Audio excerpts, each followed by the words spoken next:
Kahit anong mangyari, huwag kang mawalan ng pananampalataya sa Diyos. Ako po si Father Fiel Pareha at ito po ang ating segment, ang Daily Devotion, na kung saan tayo po ay magdarasal, magbabasa at magdidilay kasama ng salita ng Diyos sa buong taon.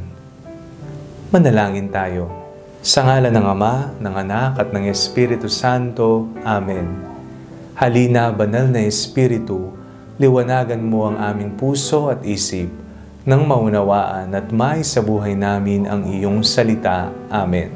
Our Bible passage for today is from the Gospel of St. Matthew chapter 17, verses 14 to 20, and I read it for you.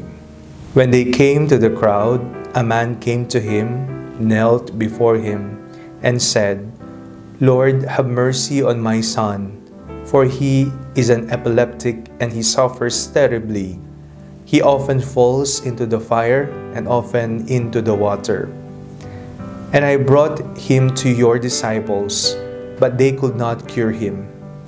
Jesus answered, "You faithless and perverse generation, how much longer must I be with you?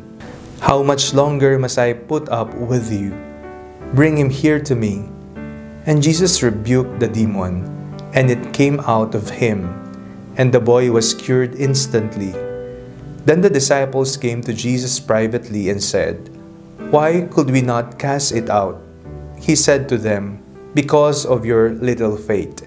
For truly I tell you, if you have faith the size of a mustard seed, you will say to the mountain, 'Move from here to there,' and it will move, and nothing will be impossible for you." Kahit ano ang mangyayari, huwag mawawalan ng pananampalataya sa Diyos. Kahit tayo ay nagigipit, kahit tayo ay nasa mabigat na sitwasyon, kahit tila ba hindi pinagbibigyan ng Panginoon ang ating mga panalangin, huwag na huwag tayong mawawalan ng pananampalataya sa Kanya.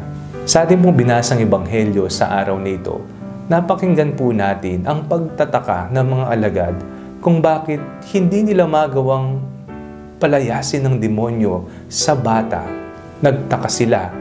Tinanong nila ang Panginoon, "Bakit po hindi namin magawa ito?" At ang tugon ni Jesus, dahil yan sa walang pananampalataya. Sinabi ng Panginoon sa ating ebanghelyo na kung tayo ay may pananampalataya, walang imposible.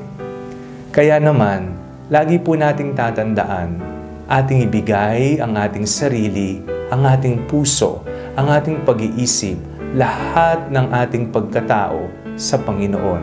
Ang Panginoon ay nariyan upang tulungan tayo, lalo tigit kung tayo ay nasa sitwasyong alanganin. Sa tuwing ikaw ay nawawalan ng pananampalataya, humingi ka sa Panginoon kahit gabutin lamang ito ng mustasa. Manalangin tayo.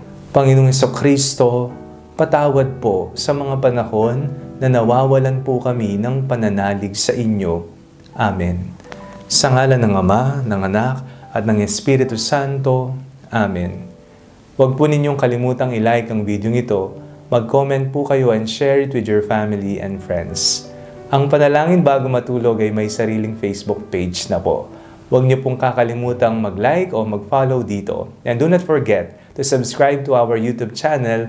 I-click niyo lamang po ang link na nasa description ng video nito o kaya naman po just search Father Fiel Pareha.